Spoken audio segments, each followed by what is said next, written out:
can get you back inside your head before the summer ends, and spread a little love. Just for a little fun, I'll make you come back to me before the rise of every sun.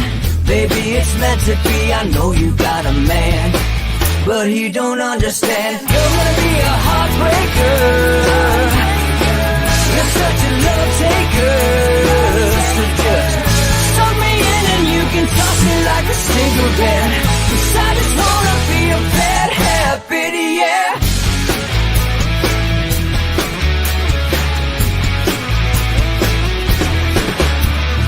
Rhythm in our love, it's impressive, excessive.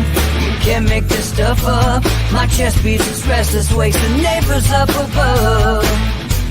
Yeah, baby, come and show me love. Baby, come and show me love. Because you're gonna be a heartbreaker. You're such a love taker. So just suck me in and you can toss me like a cigarette. 'Cause I just wanna be a bad habit, yeah.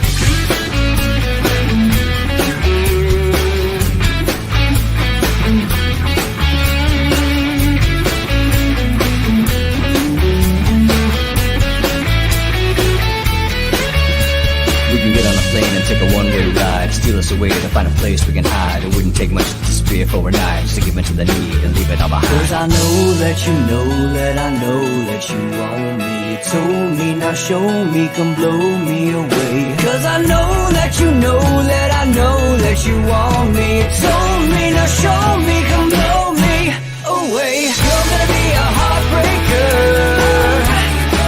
You're such a love taker.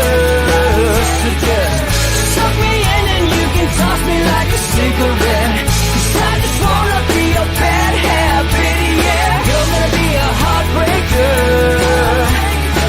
You're such a love taker.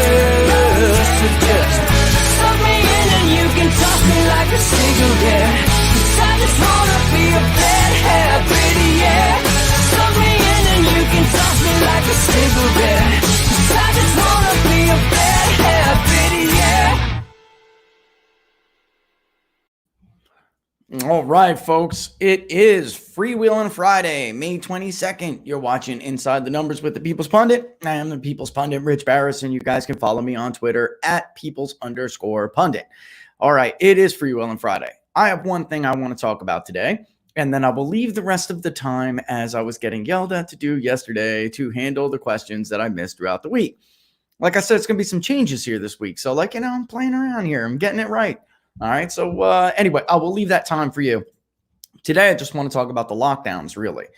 And what if they just made them, and they made everything worse? What if they made the containment strategy worse? We know they made the economy worse. Because, you know, when you're doing this long enough, you start to really get these sneaking suspicions that people are full of crap. And of course, I mean, if you've been following me and you watch the show, you know that I think that.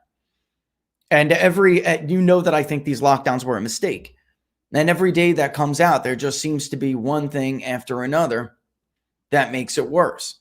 And then there's one study after another, and then there's one article after another where, when you've been doing this and watching this long enough, you say to yourself, uh-oh, these people are lying. They're full of it. And we're going to look at that today a little bit, because we have some of this from CNN. We have an article out from CNN. That's a perfect example.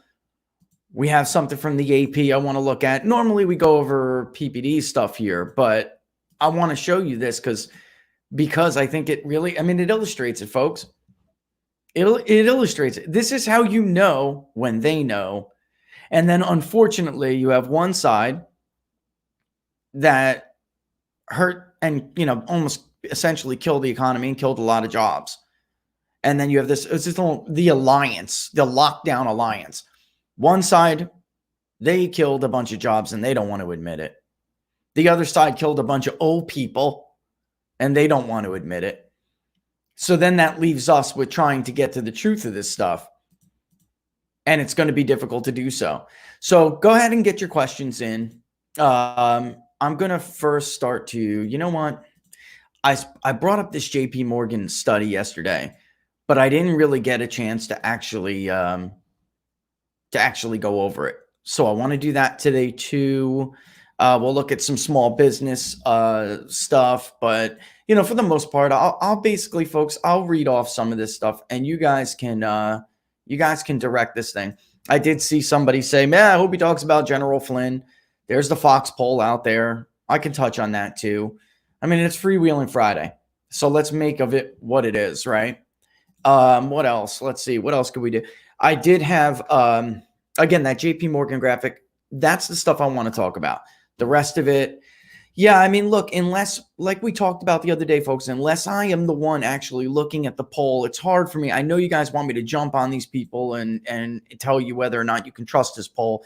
But unless I looked myself at what Fox News did, it's difficult for me to tell you, to comment on it. What I can tell you is what I always tell you, which is that Fox News largely conducts their polling through cell phone and landlines, but we can save all this. And every mode of data collection appeals to different voters differently, and they will respond at different rates. So liberals will pick up on their cell phone a lot more than conservatives will. Females will talk to a pollster a lot more than males will. That's just the name of the game. We can save that though. So and I see you're welcome, and we'll get to that. But let's start out first. Let's talk about their version of this, because what if lockdowns made it all worse, right? Which is something I have been saying for weeks. What if they made it all worse? Let's look at what they've been reduced to in the last couple of weeks. Oh, dear God, thank you for your advertisement. So this is when you know the media knows that they are in trouble, okay? How do you know? Because they start putting out articles like this. If U.S. had started social distancing a week earlier, about 36,000 fewer people would have died, study says. All right. And then they get this joker to go on CNN. And I'll read you before I start trashing and using actual numbers and evidence and data to destroy this guy. I will read it verbatim to give them their chance. All right. If the United States had started social distancing just a week earlier, it could have prevented the loss of 36,000 lives to the coronavirus, according to new research. As of Thursday, the outbreak's death toll across the country has risen to 93,493. At least 1,551,853 cases, that sounds like a lot, of the disease have been recorded, according to data from Johns Hopkins University. Johns Hopkins, by the way, pause, let me just mention this. Johns Hopkins University is ahead of the COVID data tracking model. They are revised quite a bit. So you will see bigger numbers on that tracking system, which is really what it's meant to be. It's not a model, contrary to what Mr. Murray says. It is more like a tracking, a study in tracking. And it's a resource. And it is revised quite a bit. So anyway, researchers at Columbia University, one of the most liberal, and on the show the other day when we talked about the perversion of science and data, one of the worst offenders. So now they built a new model that depicts the transmission of the virus throughout the U.S. using epidemiological modeling to gauge transmission rates from March 15th to May 3rd. Lead researcher and epidemiologist Jeffrey Shaman told CNN's Don Lemon. Don Lemon, if you guys, I know most of you guys do not watch Don Lemon. But when the talk about reopening the economy, when Trump released his 3-phase program, Don Lemon really hammered hard that now is not the time to even begin to open. It's tough. We understand you guys are hurting economically, but it's tough beans. We're nowhere near flattening the curve. And that's it. Those who do reopen, and he targeted people like Ron DeSantis, those who do reopen will be causing deaths, and it will be on them. Trump's a mass murderer. You know the drill. Well, he looks like an idiot now because, of course, that did not happen. All right. But what's he going to do because he looks like an idiot? Because we have all of this new evidence that shows he was wrong. What is he going to do? He's going to have the latest joker on this guy. All right. If the country had locked down 2 weeks earlier than it did, it could have prevented 84% of deaths and 82% of cases, according to the research. And I warned you about these words. Anytime you hear them, demand to see it. In the New York metro area alone, which represents currently about a third, sidebar me, it represents currently about a third of all of our cases. And it will, like I've told you earlier in this week, it will likely be higher because of such a sharp drop off everywhere else. And because Andrew Cuomo, which we're going to talk about today, is hiding statistics to cover up a scandal of epic proportions because he doesn't want the political fallout from his bad decisions, which we're going to talk about in a bit. So I'm teasing it here, but I want to get into it. In the New York metro area alone, 17,500 fewer people would have died if the U.S. acted 1 week earlier. Just 1 week. Wow. That's a lot. 1 week. Quote. Yes, you know what? I'm not quoting Bill de Blasio. All the way down in paragraph, I believe, 11. It says, their research has not been reviewed by other experts at this time. Don Lemon asked for nothing to justify on his show these claims, which is something along the lines of, in the report they write, our findings underscore the importance of early intervention and aggressive response in controlling the COVID-19 pandemic. So far, these people have not responded to requests to see the research because this is very much like Ferguson at Imperial College, very much like the IHME model. When you actually ask these people to explain themselves, to explain their models, I want to independently review your stuff, they go dark.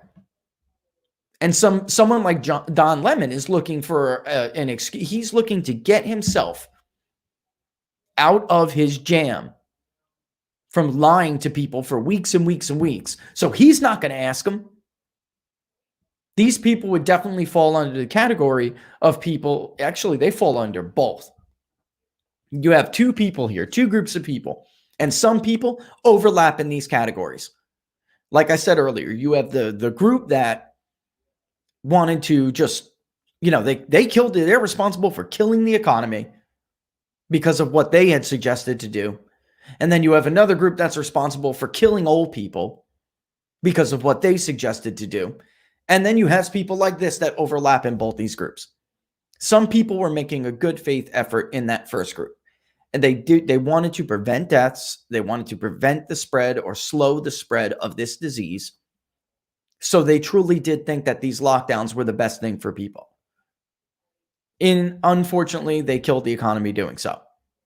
And as we're going to talk about here soon, the evidence is not at all supportive of the idea that lockdowns did anything to slow the spread, let alone to prevent deaths, which is what these jokers are trying to claim. The lockdowns, folks, again, remember, context is everything. The lockdowns were never intended to prevent deaths. They were never intended to stop the spread of this virus. The goal of the lockdowns was to slow the spread so we didn't overwhelm our hospital system and our healthcare system. And we wanted to prevent the collapse of it. But the idea was to spread out how many patients would be bombarding hospitals at once to prevent the hospital system from collapsing, the healthcare system from total collapse. It was never intended to prevent deaths. So where are these guys coming up with this figure? All right, and he goes on, if we were to walk it back just 1 week and follow the same exact pattern in each individual country, what are the changes that we see in number of cases and deaths? So it's an exercise to see what if we had done exactly what we had done, but just transposed 1 week earlier. And the very last one right after that says, and I guess they actually, this has been updated since I looked at it, but it doesn't, nothing here is actually, that changes anything. It says the research team acknowledged that they didn't account for how people would have responded if social distancing policies had been put in place earlier. So in other words, this is junk. This means nothing. This study means nothing. It's not even a real study. It's like an undergrad playing around with like some exercise that his professor or her professor gave them as a way to try to critically think about this stuff. And this is what they came up with. This is not real research. This isn't science. This isn't data. This isn't statistics. This isn't professional. This is a joke. And Don Lemon finds it, puts it up on his show to try to explain to everyone why he panicked the nation and why the numbers every day that come out disprove his claims over the last 6 to 8 weeks. And then I guess they're acknowledging here, with all 50 states in some stage of reopening, if local leaders see a growth in new cases, they should respond quickly to avoid a stronger rebound in infections and death, according to Columbia researchers. Well, I'm glad they brought that up because we have actual research from JP Morgan about the differences in places that have reopened, were infection rates any greater or less? And here it is. Let's pop it up on the screen. These charts can be a little bit difficult for people to understand. I get that, right? So basically all this shows you is the line based at the timeline. On the bottom, they're trying to compare infection rates for states that went up and states that did not after reopening. If it is on the lower end of that line, then it means that there is no increase in the rate of infection. And that's essentially, you can consider that a timeline. All right. Do you see any of these states displaying a trend outside of, we have Nevada, very far down on the low end of that spectrum.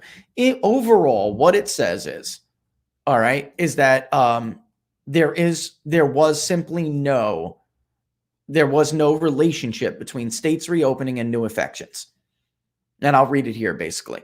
Unlike rigorous testing of potential new drugs, lockdowns were administered with little consideration that they might not only cause economic devastation, but potentially more deaths than COVID-19 itself.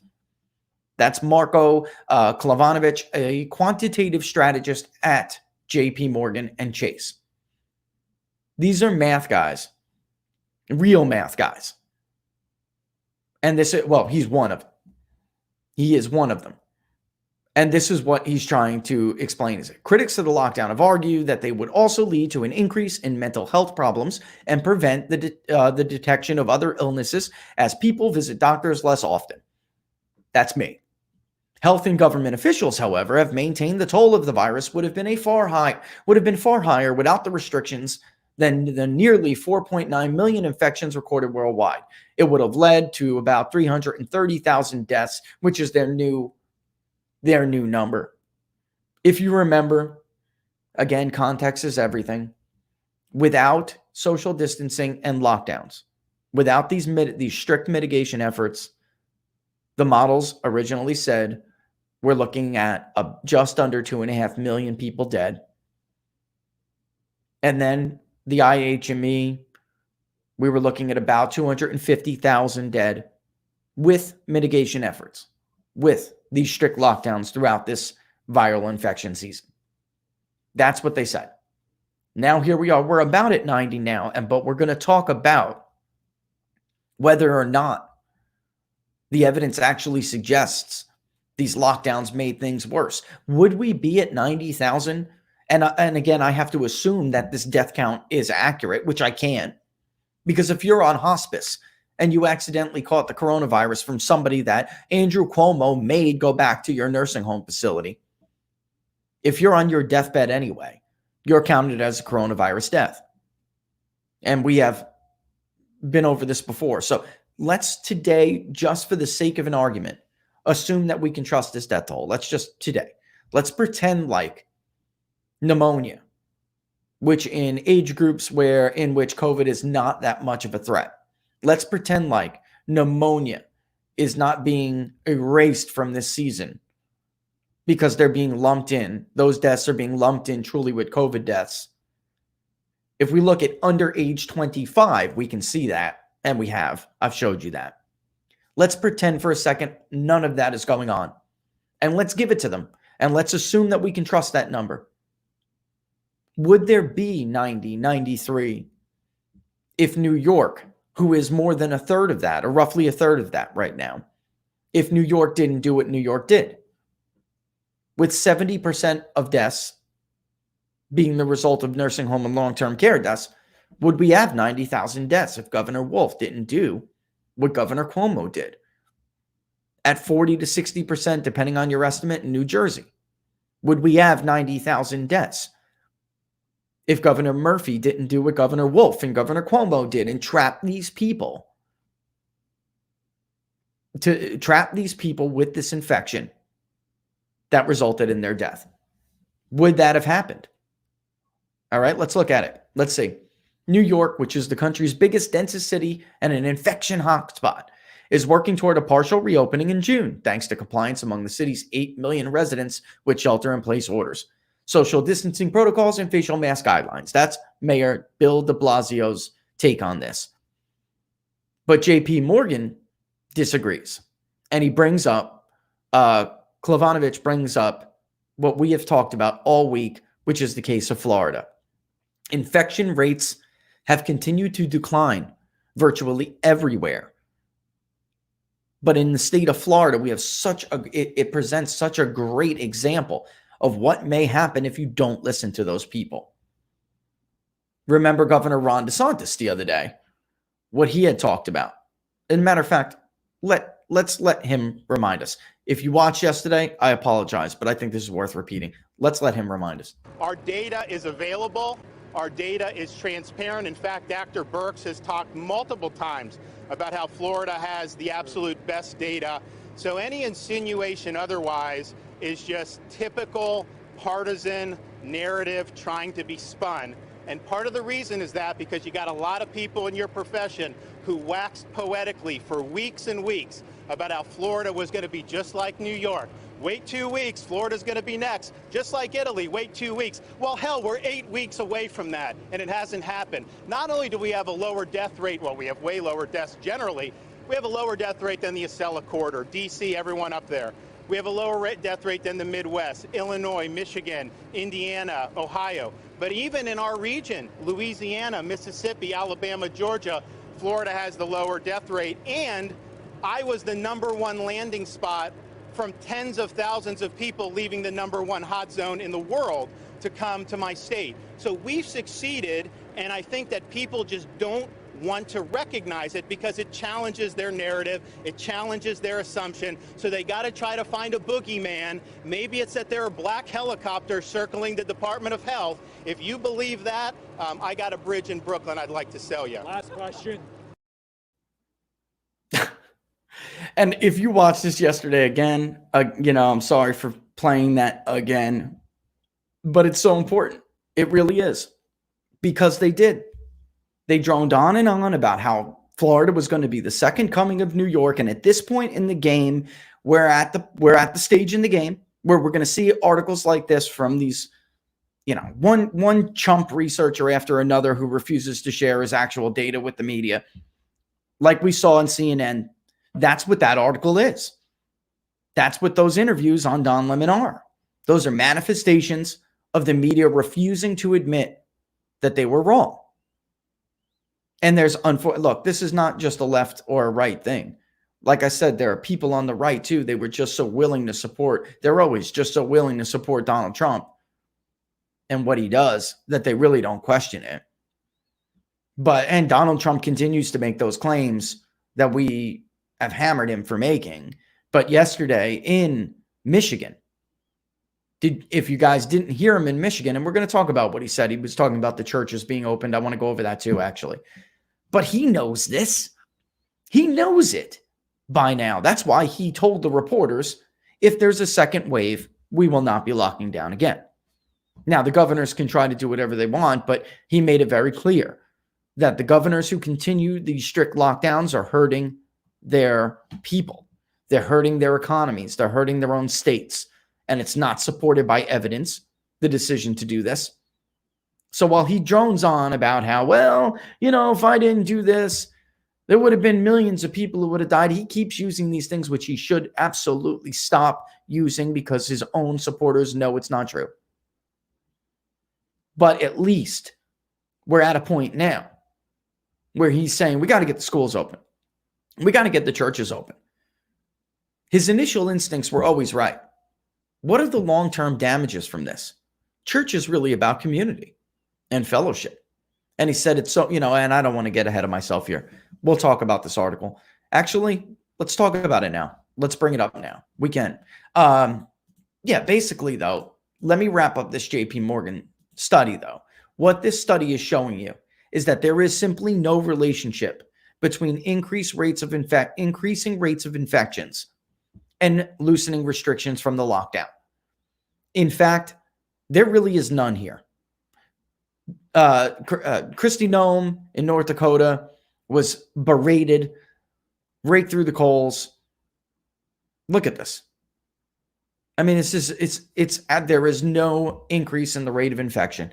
And I think as time goes on, it's going to be tough for people to admit that, because you do have people who understand the consequences of their incorrect decisions and their incorrect proposals.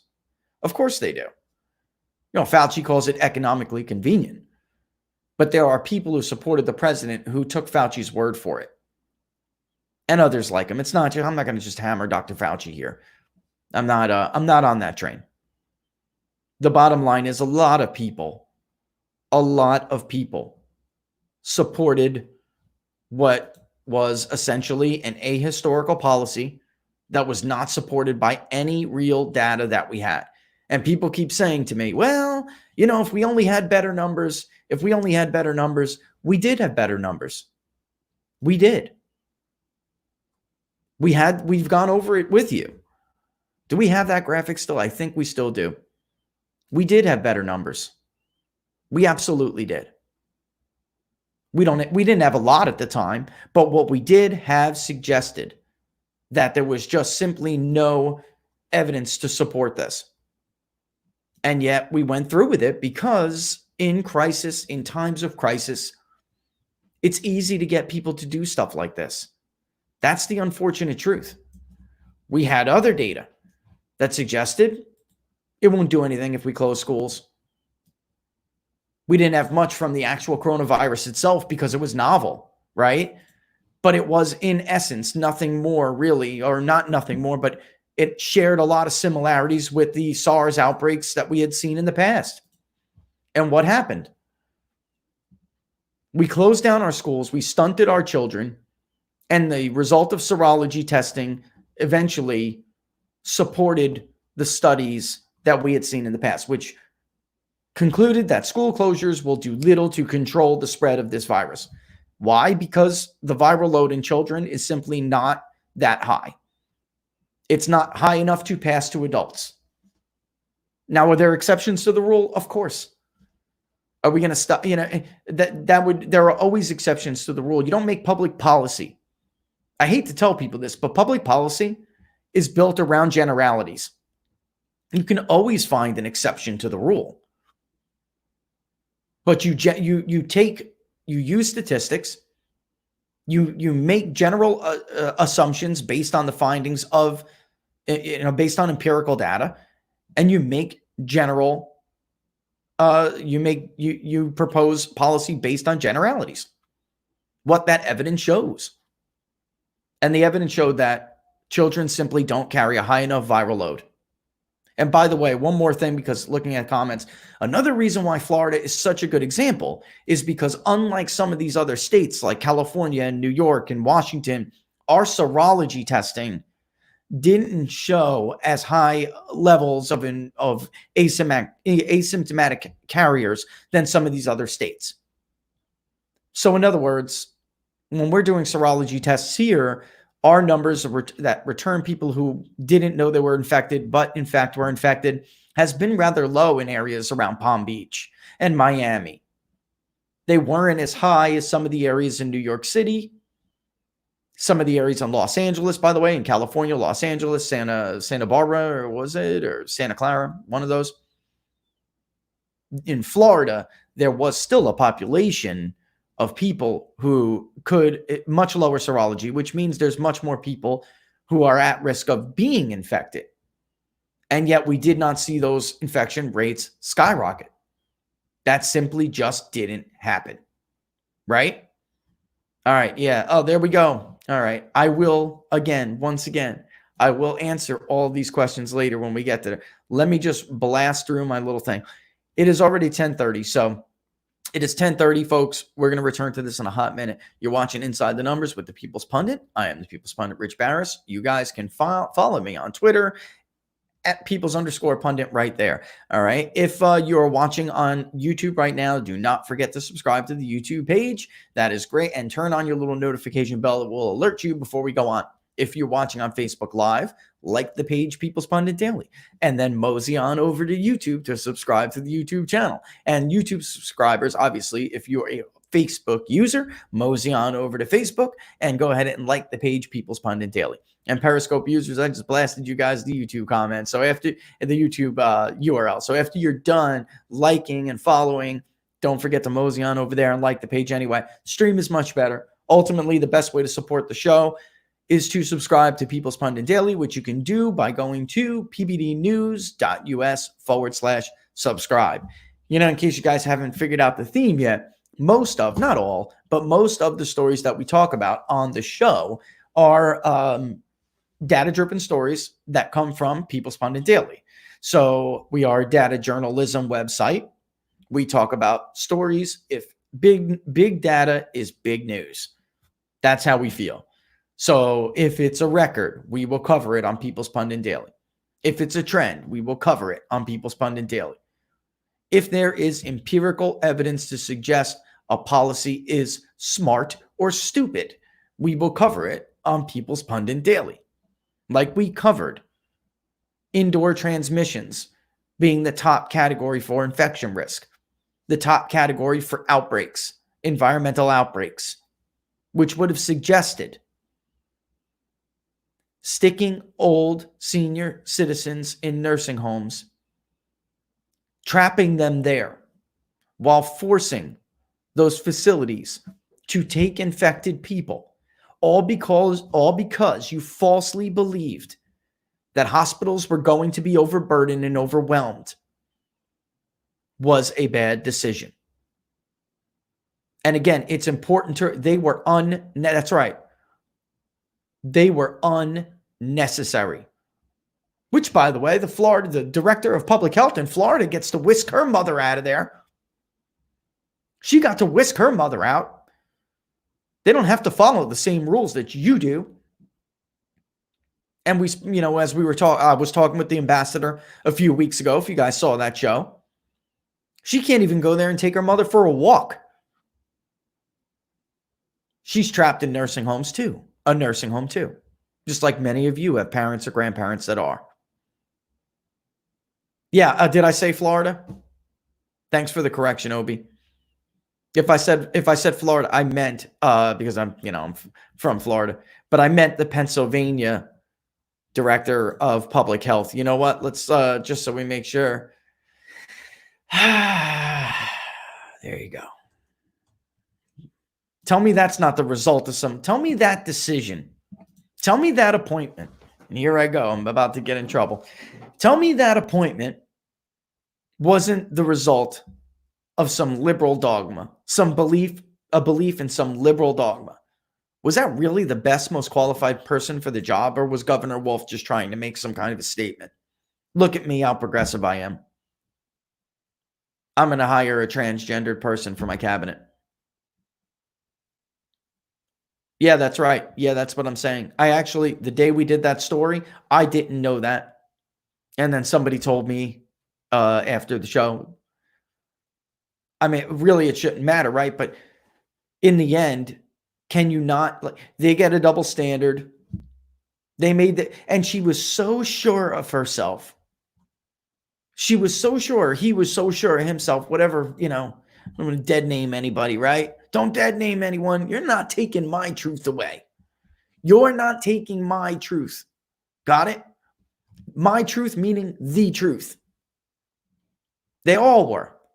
They all came out so sure that they knew what the right thing to do was.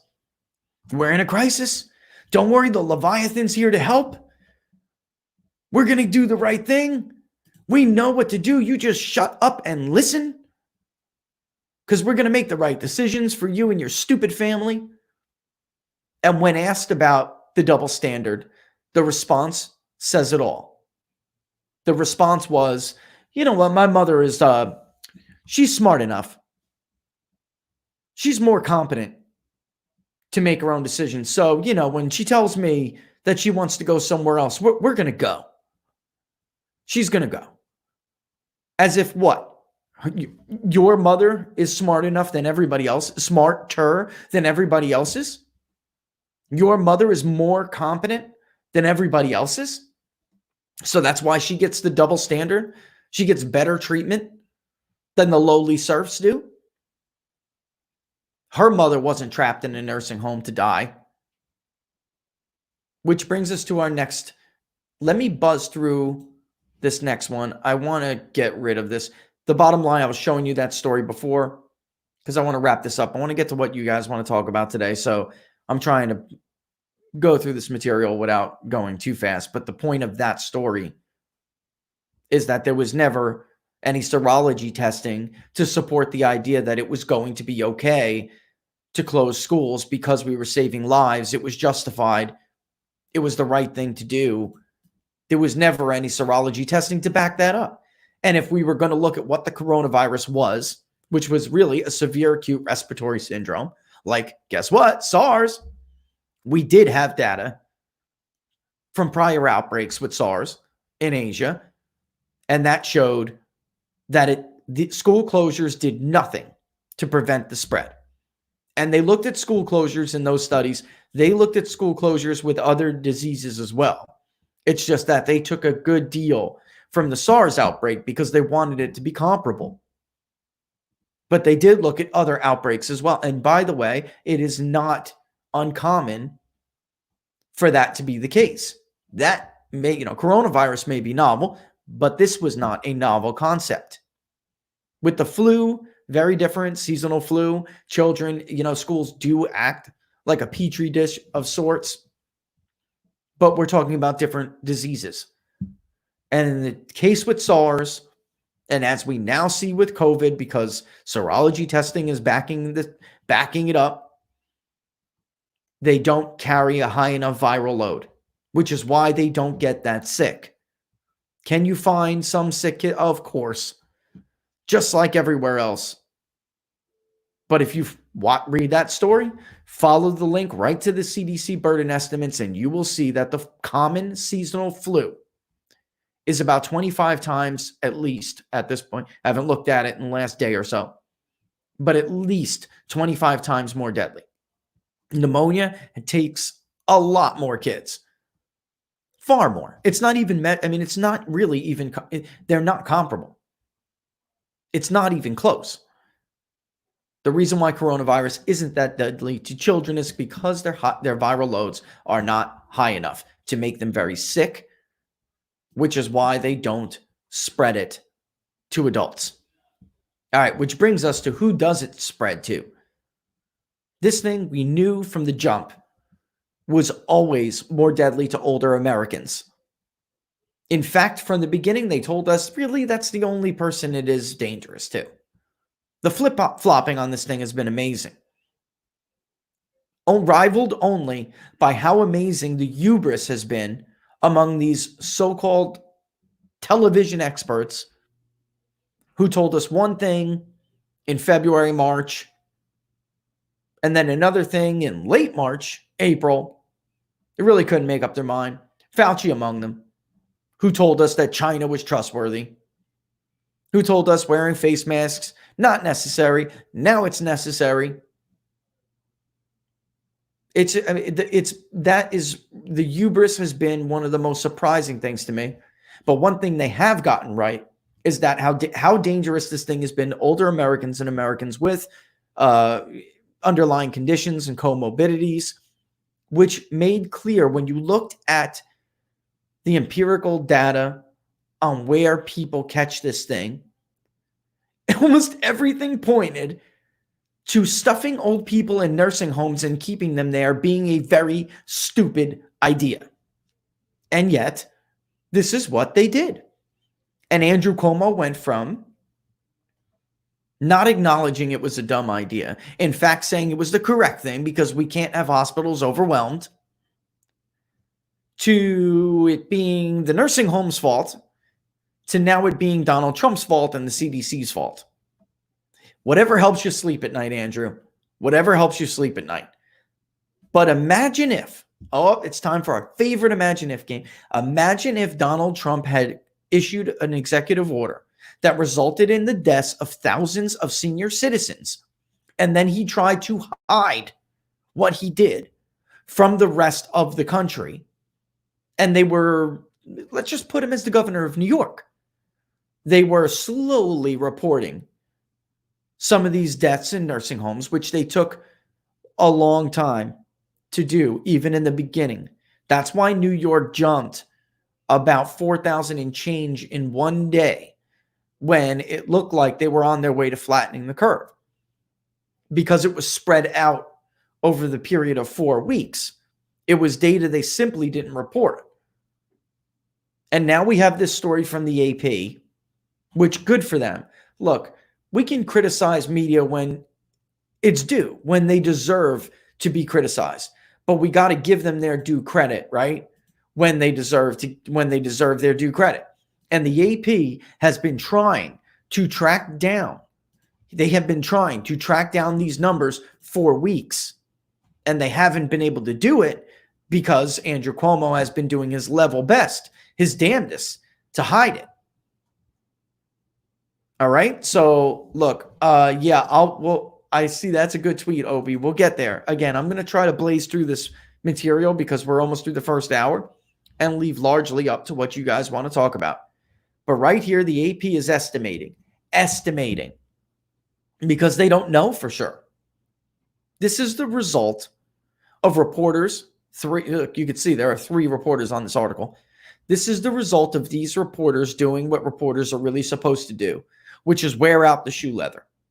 Get out there on the street, wear out the shoe leather, crunch the numbers, go to places yourselves, try to figure out these numbers because government officials, people in power, are hiding that information from you, which he absolutely has been doing. And they estimate over 4,300 virus patients were sent to nursing homes in the state of New York. So I want to read this damn near verbatim. More than 4,300 recovering coronavirus patients were sent to New York's already vulnerable nursing homes under a controversial state directive, which I showed you earlier this week, that was ultimately scrapped amid criticisms it was accelerating the nation's deadliest outbreaks, according to an account by the Associated Press. AP compiled its own tally to find out how many COVID-19 patients were discharged from hospitals to nursing homes, and by the way, there are also other long-term care facilities, under the March 25 directive after New York Health Department declined to release its internal survey conducted 2 weeks ago. It says that it's still verifying data that was incomplete. Folks, we can simply forget about Trump making that comparison. We can compare this to what happened to Ron DeSantis down here.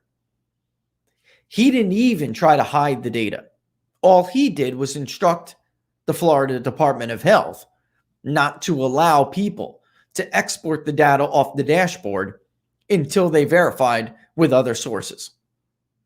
That's the difference. Yet they found this woman who we went over yesterday.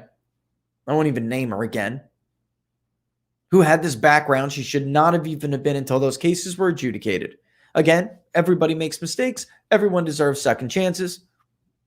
But until those cases are adjudicated, there's a zero tolerance policy for sexual harassment in the DeSantis administration. You cannot work for him.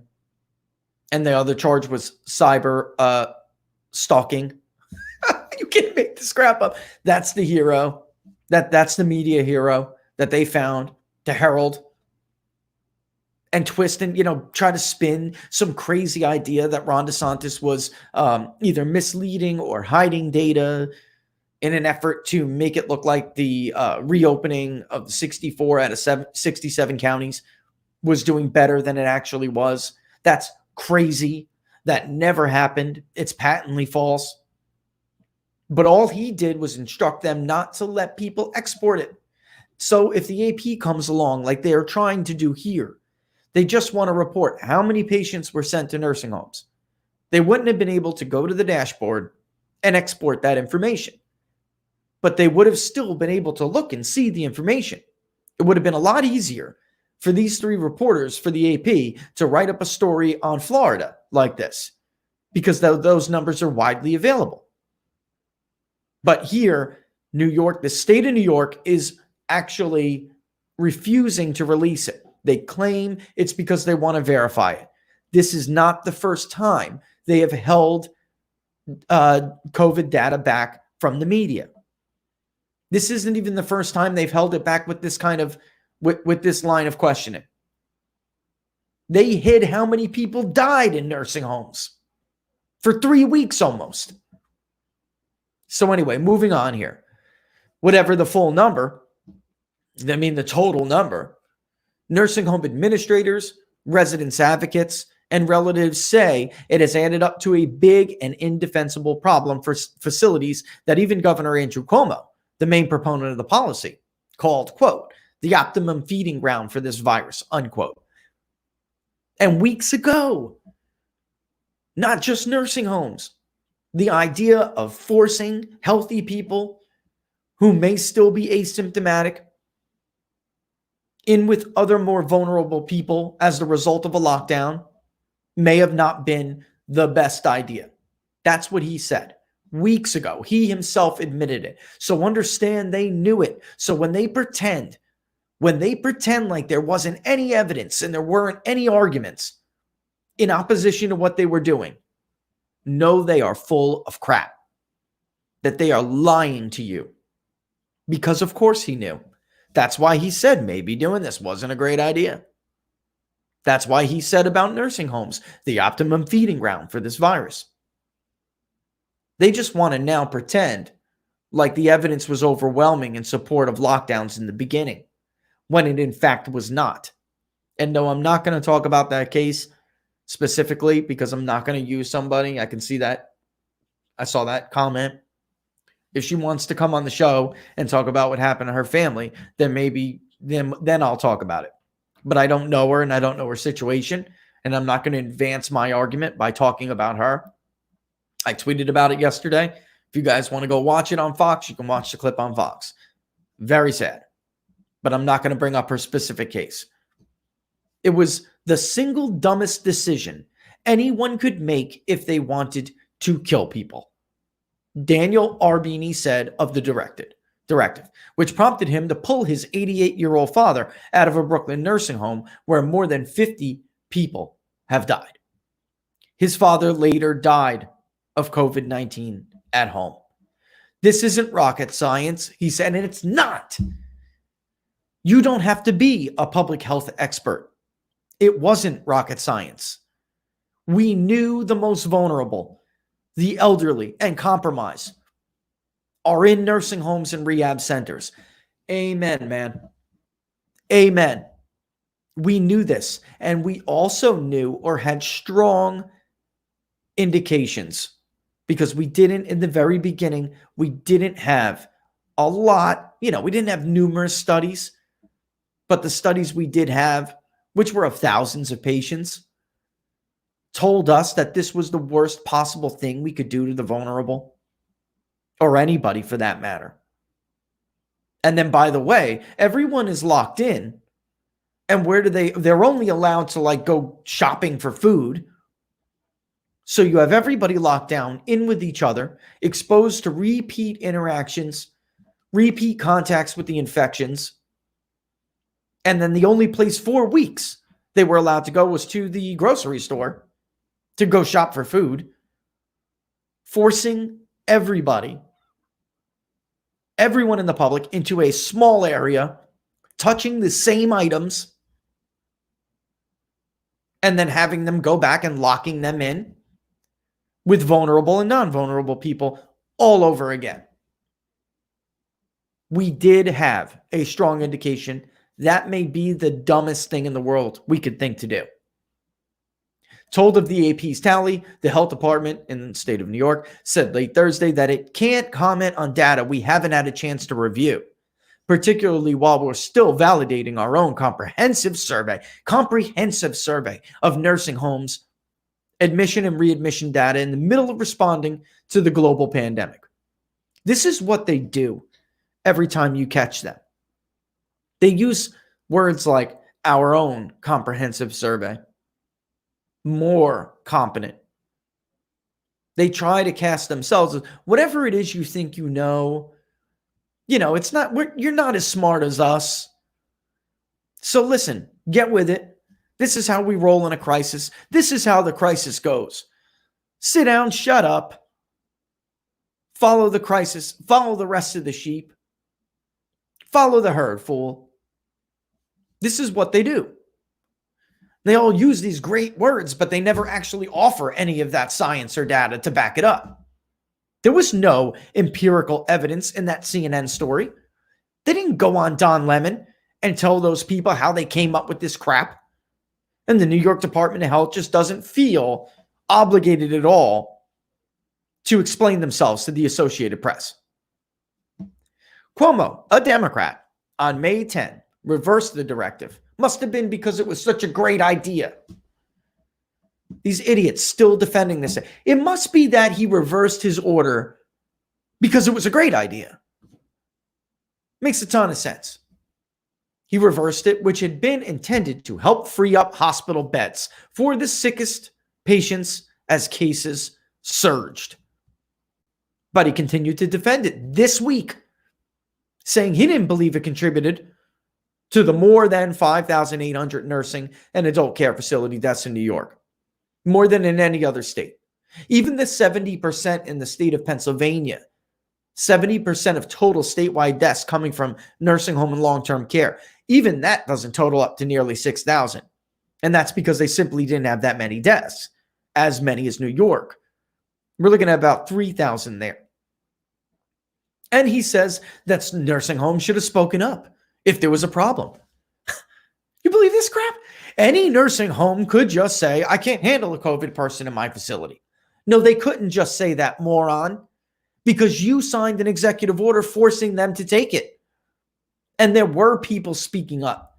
There were. He pretends like nobody was pushing back on this. They were pushing back.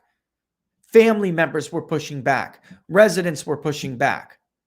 Facilities were pushing back. And facility administrators. And he pretends now that just didn't. Anybody could have spoken up. Everybody was speaking up. He ignored them because he had smarter people. They knew better than you. They were smarter than you. Shut up. Follow the herd. That's what happened here. Anyway, it goes on. No resident shall be denied readmission or admission to the specific nursing home solely based on confirmed or suspected COVID. That's what the order says. Apologize. Excuse me for that. That's what the order in March 23rd said. So how could they have spoken up? How could they have just said, I can't handle it? The order directed them to handle it. They directed them to shut up. They were speaking out. Nothing happened because he knew better. Because the Cuomo show was a big hit. You don't like the Cuomo show? What's wrong with you? This is new primetime level crap here. Over a month later, on April 29th, the health department clarified that homes should not take any new residents if they were unable to meet their needs, including a checklist of standards for coronavirus care and prevention. This entire thing really nails it because it's the death knell in this whole idea. That was never, whether they could meet their needs was never really the central problem. The central problem was, or problems, The central problems were that the elderly and people with comorbidities were the most vulnerable, and that the environment most likely to infect an individual was indoor repeated contact, stuffing people in a nursing home. Those were the underlying problems. It's not a matter of whether or not the nursing home was ready or had the ability to meet their needs. It's not a matter of their needs. It's a matter of their environment. They can't change their environment, especially since most of them weren't even allowed to let their residents go take a walk, go get some sunshine, which was a completely different show, if you remember, weeks ago. They weren't even allowed to leave indoors to go out in the public shared area, the common area, and go take a walk. That was prohibited. Remember the ambassador, the former ambassador, Canadian ambassador to Israel that I was talking to on Twitter? I brought that up. I showed you guys. She couldn't even go and take her mother for a walk. A lot of people like that in the United States. In Florida, we hear it all the time because the groupthink kicked in during the time of crisis. And everybody from Trudeau to Fauci believed the same thing. And if you didn't, you were stupid. Cuomo just got on board. He issued this order. He did what, the groupthink thought was the best. And here we are. And now he's going to act like nursing homes are to blame. Donald Trump is to blame. No, he issued this order. Governor Wolf, he issued his order. Governor Murphy, he issued his order. These orders killed people. That's it. Bottom line, these orders kill people. And whatever makes you sleep better at night, Governor Cuomo, if blaming the president, if blaming the nursing home facilities, if having your dopey, moronic brother on your stupid show, and him having you on his stupid show from his basement, if that makes you feel better, knock yourself out.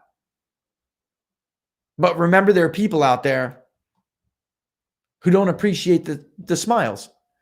They don't appreciate the joking, the laughing. It's not funny to them because they lost loved ones unnecessarily. These deaths should be reclassified. These should not be coronavirus deaths. These should be deaths by government. These are democide deaths. Democide meaning the death of individual persons from acts of government. All right. Listen, we're about an hour in. I'm getting a little pissed because this stuff is driving me crazy. It really is driving me crazy. Yeah, call them Cuomo deaths. That's what they should be called. I'm going to chill out here, right? I'm going to chill out here. We're going to go take a little break in a hot minute. But before I do, I will go through my spiel. I'm going to actually, while the break is going, I'll listen to it. There's a ton of things I know you guys want to do. Instead of me talking about contact tracing, if it's all the same to you guys this week, maybe I'll ask, the show is changing and how things are done change. So I need to get it together here, but maybe I'll ask Robert Barnes to come talk to us about contact tracing. I've done his show a couple of times and what that means for civil liberties in this country, because I've been meaning to actually ask him, someone, how is it out there in the courtroom, which is a battlefield? There has been a lot of cases. There have been a lot of cases challenging a lot of these orders. And we can't follow them all, but it looks like for the most part, there have been exceptions, but for the most part, it does look like courts have come down, have sided with the plaintiffs in these decisions. So let's see about getting a lawyer on there. A lawyer who hasn't abandoned the idea of civil liberties in the Fourth Amendment, in the First Amendment, and every other damn amendment, because they're afraid of a virus. All right.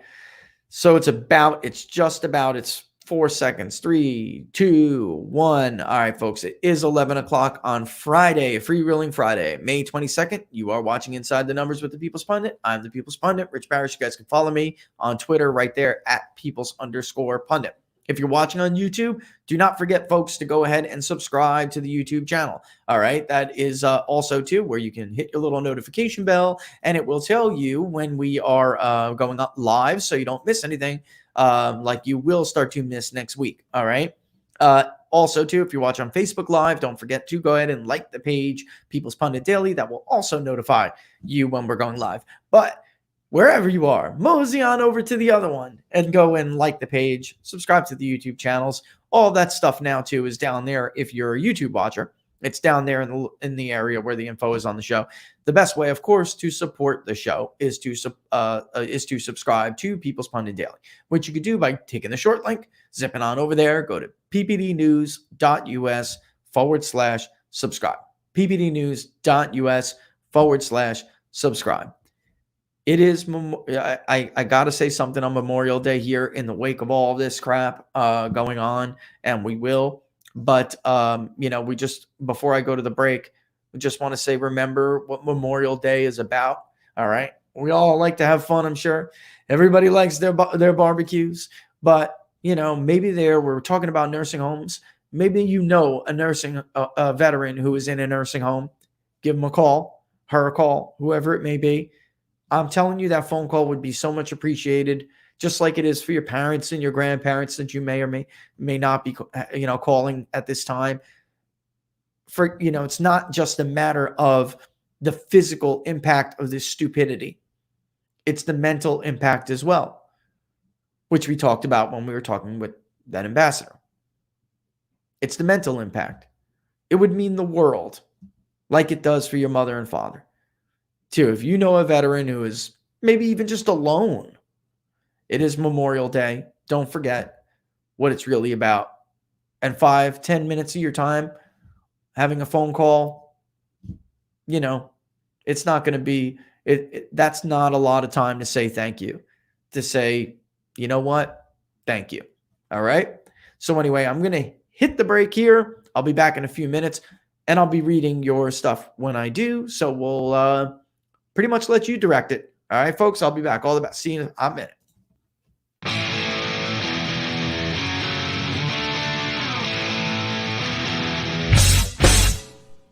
How much you wanna bet that I can get you back inside your head before the summer ends and spread a little love.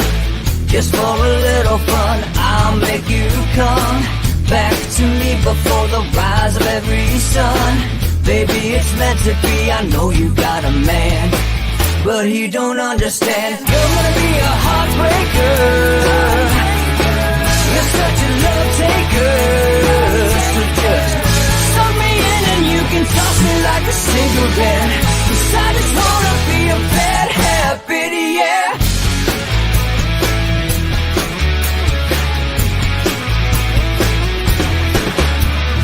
Rhythm in our love, it's impressive, excessive. You can't make this stuff up. My chest beats, it's restless, wakes the neighbors up above. Yeah, baby, come and show me love. Baby, come and show me love. Because you're gonna be a heartbreaker.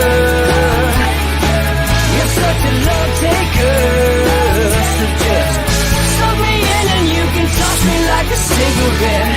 'Cause I just wanna be a bad habit, yeah.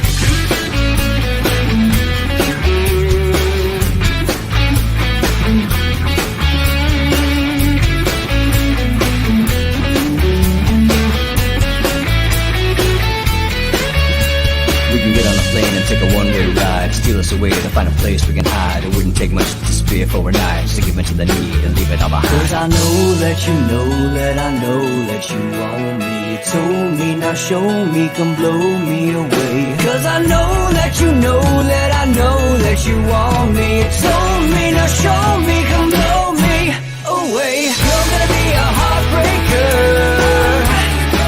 You're such a love taker. So just suck me in and you can toss me like a cigarette. 'Cause I just wanna be a bad habit, yeah. You're gonna be a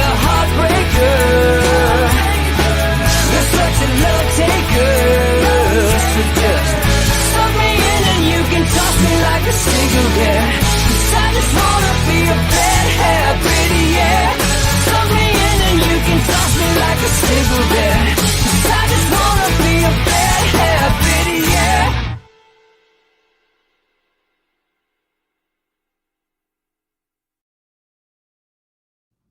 All right, folks, that is the Grammy balloted band Bowen, which I have to make sure is in the little YouTube thing at the end of the day, because I think over the last couple of days I haven't. Again, if you know anybody who you think is talented and you would like to see get some attention, have their showcased on the show, then send it over to contact@peoplespunditdaily.com. Contact@peoplespunditdaily.com.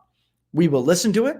One of us will. And if it's good, if we like it, even if we don't, but we still think it's talented, we'll use it for an intermission or something. All right. That's the whole entire kind of point of this thing, right, folks? That really is the point of this thing. Not the Tinseltown pundit, not the Hollywood pundit, the DC pundit, the K Street pundit, all this other stuff, right? It is the people's pundit. And if I can do anything to help out, I will, So a lot of people talented out there. Run into them every day. They're very talented people. And it's a very big world. So that's what we're going to do. All right. We'll shoot that out to you right now. All right. So people, Periscope people, not a whole lot I can do about that, but I can give you the link if you promise to go ahead and subscribe when you get it. All right, there it is. I will look at. So the first thing I looked at when I was looking at the questions was about masks. All right, and I don't like the idea of being forced to wear a mask. I think there's a lot more than meets the eye when it comes to wearing a mask. If nobody paid attention to the CDC guidelines that were released the other day, and we should talk about that too. I will. I know that the church thing is bothering people, and Trump said something yesterday. We'll go over that too, because I did see the one about the comment about Mississippi. But sticking with the mask for a second here, just yesterday or 2 days ago, the CDC decided that all of a sudden, that what they think about how long this thing survives on surface isn't exactly the same anymore. So remember when we all had to wipe down our groceries and wipe down our bags to our groceries, and make sure you don't go near the UPS guy. And if you do, when he drops it on the thing, don't forget to use hand sanitizer and wipe down the box. When you get something from Amazon Prime, don't forget to get the disinfectant, like a hose, out in the front yard and spray it down. When your family member comes back from the grocery store, make sure she gets on the ground. The rest of the family dump buckets of water on her, get the push brooms out, start scratching her on the back, make her roll around. Remember all that? Yeah, well, turns out this thing doesn't survive on surfaces as long as they thought. This is so you don't have to wipe down your groceries anymore. All right? Apparently, it can't survive 20 feet away, airborne, like a Green Beret.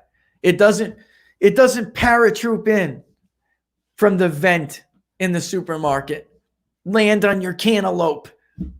All right. Of course, now touching and passing, that can happen, but the CDC changed its guidelines that it does not live on, the virus cannot live on surfaces as long as previously thought. So why am I bringing this up? It just goes to show with the mask. At first, very similar, phenomena. At first, we were told by the Surgeon General, Jerome Adams. We were told by Anthony Fauci. And then later with Dr. Deborah Birx. They all told us. The WHO said the same thing. And then we heard about a month. We heard that wearing masks are not necessary. That wearing your own kind of mask is completely useless and unnecessary. This is what we heard. And then as time went on, people said, well, China's hoarding stuff. Why do they wear it? Why do Asian countries wear it if it's not worth anything? If it doesn't mean anything? If it's not effective? Why are they hoarding it? Why have they been? Why are these cultures mask-wearing cultures? And then one study came out and basically There was been a few, and the first one said, they are effective.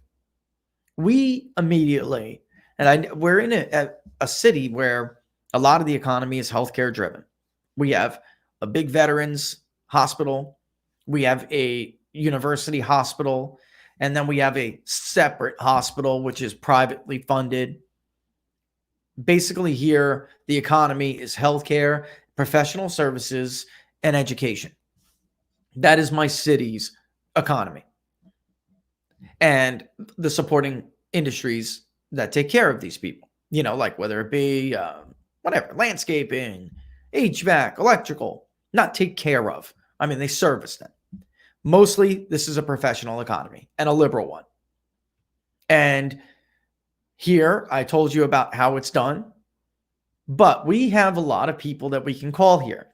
And in the beginning, and I think I told you guys this on one of the first shows, in the beginning, we were told, you know what? Wearing masks is not what it's cracked up to be.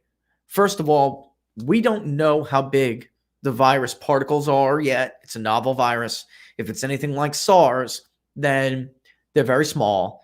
There are other coronaviruses. They're very small. There's more to it than meets the eye. And then secondly, that you have to be, it may work for certain cultures because they may be more disciplined. And I don't mean that in a bad way, but it's just a reality. The Japanese, the South Koreans, they may just be a little bit more disciplined than us, but professionals, and I know I got at least one former nurse out there. She knows what I'm talking about. You are trained to make sure you don't touch your face, touch your eyes. And people, people basically do this. So if you go to the grocery store, you'll see them do it. So to answer the question, I'm not an authority on masks, but it's switched just like how long this thing lived on a surface switched. I'm not a doctor. I'm not a surgeon, but I can tell you the thoughts of someone who is, and then I'll move on. All right. And I'll get to another question about either the election thing that happened. We can look at that, but I do want to get to Trump about churches because I think he makes a good point. All right. Let me make sure this is easy to see. This is a surgeon, all right, who just like flipped out on Instagram. Speaking of Robert Barnes, this is where I eventually first saw this. And he said, look, I'm a surgeon of 30 years. The microns are 125 nanometers. The range is 0.06. They're too small, folks. They get in. All right. But this is the point that they were trying to make to me, the doctors that I was talking about, that I want to make to you. So he says, for surgeons, years of training, intimidation, and humiliation teach us to touch nothing but our surgical field. Lay people constantly touch, rearrange, and manipulate their mask wonderfully, inoculating thousands of virus particles onto their bare or even worse, gloved hands. So these absurd masks encourage the foam transmission. I don't have my glasses. Transmission, infected articles to hand to face transmission of the virus. So go ahead and allow idiots to delude and mislead you to the false sense of security and danger of masks. All right. So I'm not a doctor, but there you go. That is the opinion. That generally is in line with what we were told when this first started. Like, look, for the most part, you really don't know what to use. You don't know how to use these things appropriately. So it's not worth it. You're taking PPE away from people who otherwise do know how to use it and need it. All right. All right. Let's get into first. Yeah. Okay. All right. I would basically, it switched back to the typical virus behavior. Right. That's it. Right. So, okay, let me get into the Trump story and then we can get into some of the Russia stuff if you guys want to do it. Why don't you guys, look, there's so many in there. Why don't you guys decide what you want to do? I want to talk about churches for a second because I think Trump's making an important part. So I'm taking that one but I'll move on if you guys want to get into Russia after that. But look, he said yesterday he goes to Michigan to a Ford Motor plant, and I think it's good because the economic situation is it's not great, folks. We just did, it's on People's Pundit Daily right now. It might even be the headline article, but how much more can government do to keep this economy going? Right? About 80% of small businesses in the study applied for the loan, the PPP loan, to float them.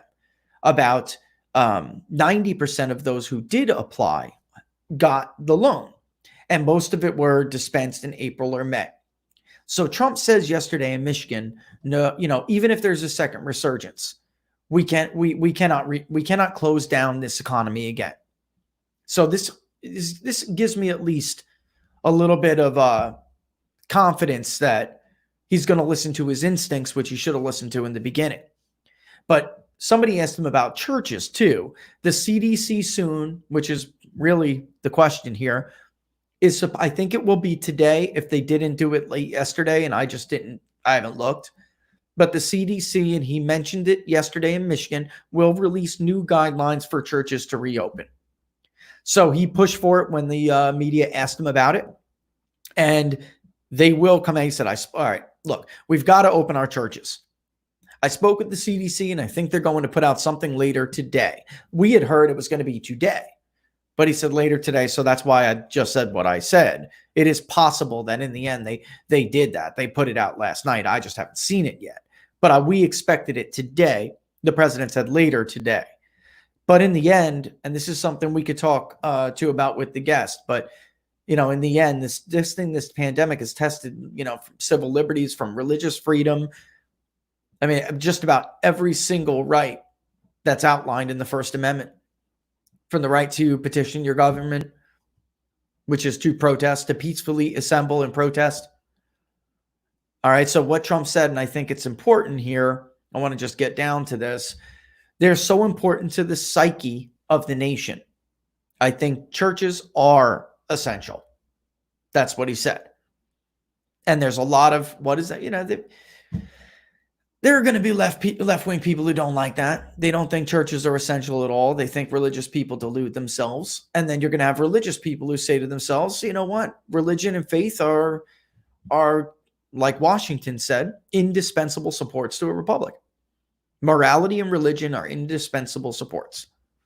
Without them, you wind up having men think they make their own laws and their own morality and their own rules. And things get really cray-cray, right? Things get really crazy. I will say this, though. This is the First Amendment, for those of you who have not read it in a long time. Congress shall make no law respecting an establishment of religion or prohibiting the free exercise thereof, or abridging the freedom of speech, or of the press, or of the right to peaceably assemble, and to petition the government for a redress of grievances. There isn't a single one of those rights. There are 5 freedoms in the First Amendment. There isn't a single one that this crisis hasn't tested the limits of, and the limits of you to take those tests, to take those infringements. And sadly, we just had so many people cheerleading for it in the beginning. The civil libertarians on the left, like we see with FISA abuse, they're totally out to lunch. They don't care at all. When it comes to FISA, they don't care how corrupt the FBI was. They don't care how corrupt the Obama administration was. It's to stop Trump, Okay? It's to stop Trump. And anything in the name of stopping Trump is okay. And then in this situation with the coronavirus, they just want him to fail. So they actually don't care about the economic liberty and pain that people are, that are being threatened right now. Millions and millions of people, 37 million as of yesterday. They don't care because it helps their political agenda, their political cause, which is sad. It's sad. How about this? I will look. I'm going back. One was about religious liberty. Ask you guys, decide amongst yourselves what you want to do next. But to answer that question, I think we're going to see it soon. If the CDC hasn't put them out already, they'll put them out soon. I am a little bit surprised that we haven't seen a lot more pushback from the clergy in this country. Religious clergy in this country has been key to everything. Every advancement that even the left heralds as an advancement, progress in society. Abolition. Women's suffrage. Ultimately, the abolition of slavery. But, the first was not allowing persecution in the northern states, not allowing southern owners and lawmen to come up and grab runaway slaves from the northern states. Everything from abolition of slavery to women's suffrage to civil rights in the 1950s and 60s, civil rights victories in the 50s and 60s. None of it would have been achieved if it wasn't for what they used to call the holy warriors in this country. The religious Protestant white. None of it would have been achieved. And yet here we are. And for the most part, outside, which I find poetic, almost poetic justice, I've seen a lot more pushback. Maybe this is just anecdotal, but I've seen a lot more pushback from clergy in the black community than I have from clergy in the white community. Maybe that's just anecdotal. And maybe, too, that it's also the case that there are more black churches in areas that are governed by liberals. So, they're the ones who are under the most strict penalties, like we see in Greenville in Mississippi. The case in Mississippi that the Justice Department had joined. Bill Barr has said, watch out, don't overstep your bounds, because we will intervene. And so far, anyway, they have done a couple, but so far it's just been on religious grounds that they've done that. So I think it's pretty clear, and that's a thorough answering of that question. I think it's pretty clear that this administration does have, they do absolutely have that on their agenda. And then the other one, oh, right, I remember what this was about. The other one was about what happened with the election judge the other day. Right, so just yesterday on the show, I'm telling you at the end of the show, I said, yeah, it absolutely happens. Fraud happens, and I'm not going to pretend like it doesn't on the show, even though I don't like fraud. I don't like people who lose blaming fraud, okay? I just don't like it. You should have won beyond the margin of fraud. If you didn't, it's your own fault. Now, I hate fraud because election integrity is so important in a self-governing society. Without election integrity, you have nothing. You have nothing.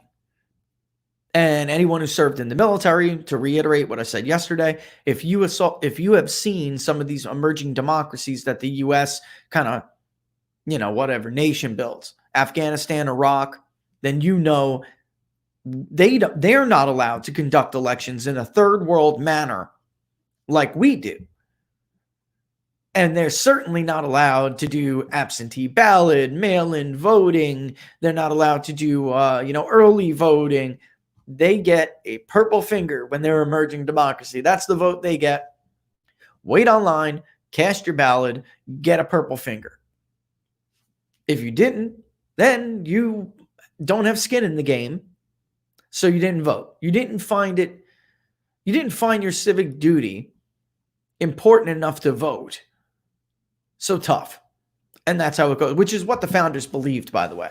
The founders believed that election should not be droning on for days and days. It wasn't important to have everyone vote. It was important to have people vote who had skin in the game and who thought it of the utmost importance that they would take time out of their day to go vote. We made it a national holiday. It is by law that you are allowed time off from work to go vote. That's about all the founders could have ever have hoped for. They wouldn't have wanted days and days of voting. I mean, they're not dumb. These are not dumb people. Contrary to what everyone tries to, how they try to portray them, especially against themselves. Talk about hubris. We are not smarter than them. They were very smart. It's ultimate hubris to think we were. I mean, society has progressed since then, but we're not, necessarily smarter than them. But we're told that there is no fraud, right? And yesterday on the way out of the show, I said, we're not going to entertain that crap here. And just no sooner than I get off the show, the Justice Department releases a press release, and they bust this Philadelphia judge of elections. And really, they had already. And it's U.S. Attorney William McSwain. He prosecuted, I don't want to kill his name, but who cares? He's a dirtbag who was stealing elections. Dominic DeMuro, 73 years old, in Philadelphia, I even cited Philadelphia when we were talking about this yesterday. Chris Matthews blurting it out, one of the examples of people accidentally telling the truth. And when people say, well, how do they do it, Rich? How did they do it? There's a number of ways they did it. But I want to read this to show you how they actually do. So in some cases. So practically speaking, who do you get to help you with these efforts and how could you do it? So DeMuro was charged with first of all, conspiracy to deprive Philadelphia voters of their civil rights by fraudulently stuffing the ballot boxes for specific Democratic candidates in the 2014, 2015, and 2016 primary elections, and 2, a violation of the Travel Act, which forbids the use of any facility in an interstate commerce, here a cell phone, with the intent to promote certain illegal activities, here bribery. They have a video statement of him, and I'm not going to get into that, but that's McSwain's video statement. If it was him, going on and on, then I would have put it up because that would have been something. But during his guilty plea hearing, DeMuro admits that an unnamed political consultant gave DeMuro directions and paid him money to illegally add votes to certain Democratic candidates. These candidates were individuals running for judicial office whose campaigns had hired the consultant, as well as other candidates for various federal, state, and local elected offices who were preferred by this consultant for a variety of reasons. Let me read that again, because after this happens, Breitbart covers it. Donald Trump retweets Breitbart on it and says Democrats busted, rigging elections in Philadelphia. And then all of these idiots, blue checks and not, start saying, well, this doesn't specifically cite the Democratic Party. Are you kidding me? This man was paid $500 to $5,000 by specific candidates. Maybe it doesn't cite the party as an organization, but neither did Breitbart or Donald Trump. So they didn't lie about anything. Breitbart was trending after this because of not the story, but because of the attacks on Breitbart for covering it.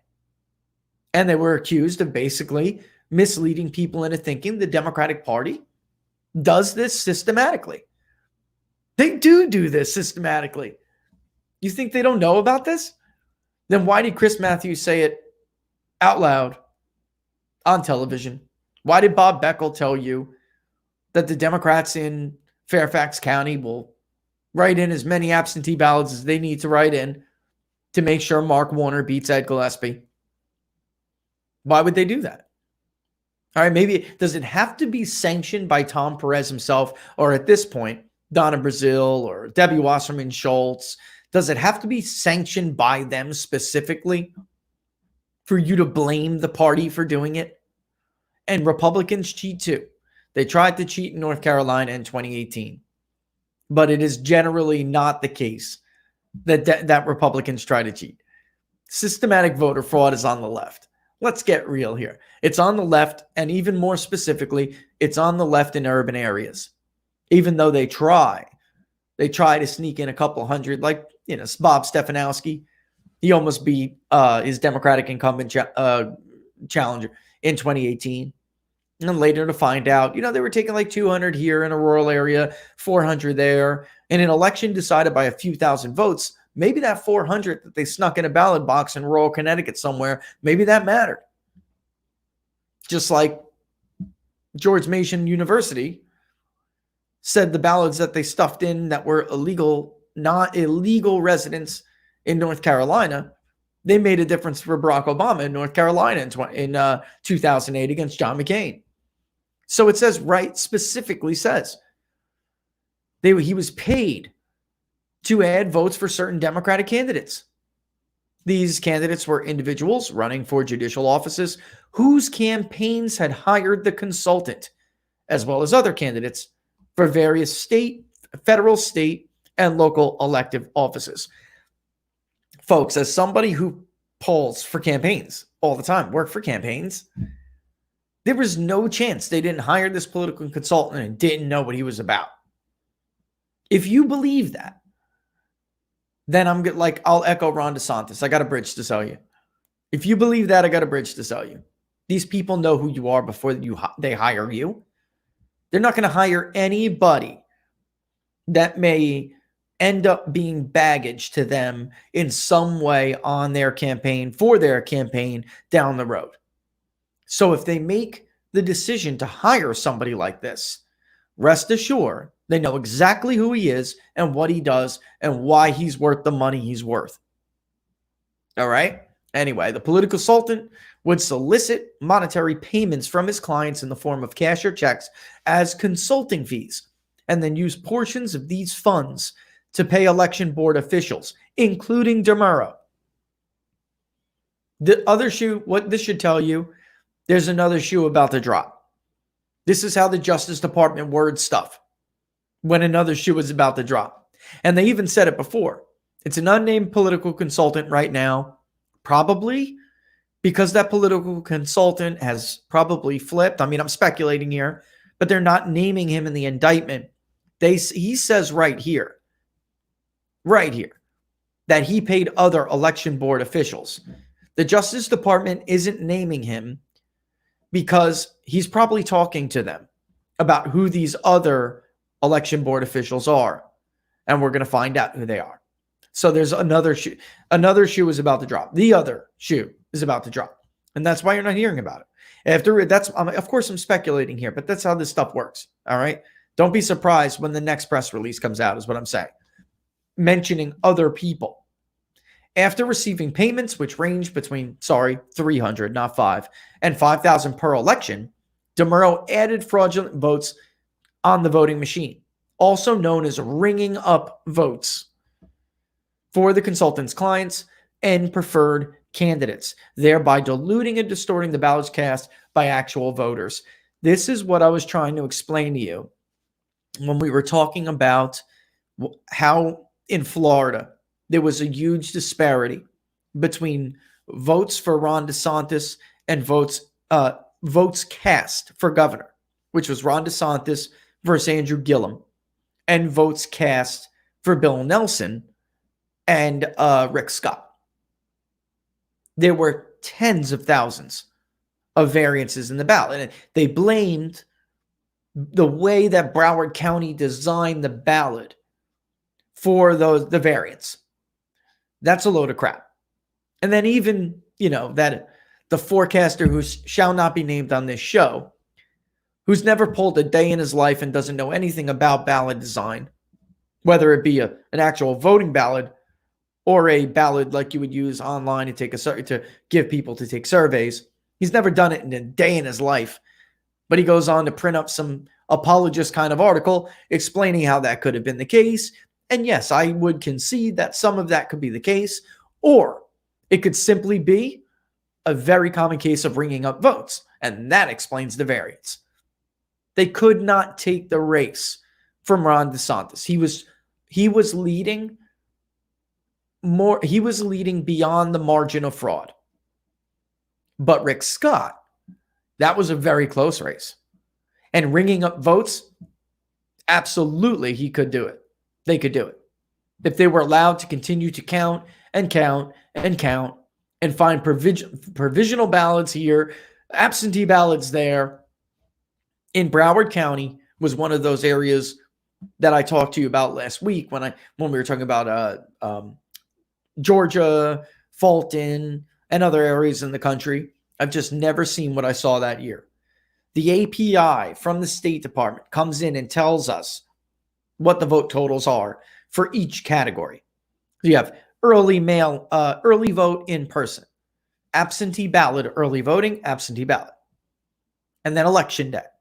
I have never seen all three categories with totals already completely be pulled back, all totals zeroed out, and then other totals entered, which vastly differed from the original recorded totals for each category. That sends up a red flag. That should be a flare. Somebody shoots in the air. Poof. There's a red flag. Somebody's ringing up votes. Somebody's feeding in absentee ballots. They came out of the room with the ballots they've been filling in for the last week or two, and they started stuffing them in the machine. And anyway, so DeMuro fraudulently stuffed the ballot box by literally standing in a voting booth and voting over and over as fast as he could while he thought the coast was clear. That's so people say all the time, what do they do? Literally just sit there and stuff in the ballots? Yes. That's what they literally do. They stand in front of the machine. 1, 2, 3. They literally do. And they fill in ballots that maybe they'll look and they'll say, who's on the rolls? Joe Blow. Joe Blow has not requested his absentee ballot yet. Did he vote today? What time is it? Did he vote today? Go fill in Joe Blow's ballot. Then ring it up. Yes, that's what they do. They literally do that. And people, the media will tell you it doesn't happen. It does happen. And you're going to see it here. Because like I said, there's more. The reason why they're not mentioning who this political consultant is because when they came knocking on his door, he said, who else you want? Who else? Wait a minute. Wait, hold up, boys. Hold up. I've been doing this a long time. I can give you a lot of names. How much is it going to help me if I tell you 3 names, 5 names, 8 names? How much will it help me? That's what happens. And then the media will go and you'll hear Jake Slobber at CNN go on and on and on about how there's no evidence. It's not true. It doesn't happen. After 2016, we did a survey specifically talking because Trump he kicked the hornet's nest. And he said that illegal aliens vote. People who are illegal residents in this country end up on the voter rolls, which they do because of the number one reason, by the way, cited, if you guys remember, if you read this, when we put it out, the number one reason was motor voter laws. They go down to the DMV, the Democratic legislature and the Democratic governor allows these people to get a driver's license. They tell media some spiel. Well, it's better to have them drive legally. This way they can get insurance because they're going to drive anyway. It's going to be a hit and run. And it's causing all sorts of problems. Everybody's insurance is going up. We should give them driver's licenses. We're not rewarding them. It's just a practical matter. It's a practical solution. We're going to give them driver's licenses. But then when they go down to the DMV, the first thing the lady says is, are you registered to vote? And they're not allowed to ask about citizenship or residency, legal residency. I know it sounds crazy, but it also sounds crazy to learn neither is the U.S. Census. And when Trump tried to put that in there, and the Commerce Secretary tried to change the census question to ask about citizenship, which, by the way, something like 75% of the country supports, they called Wilkie a racist.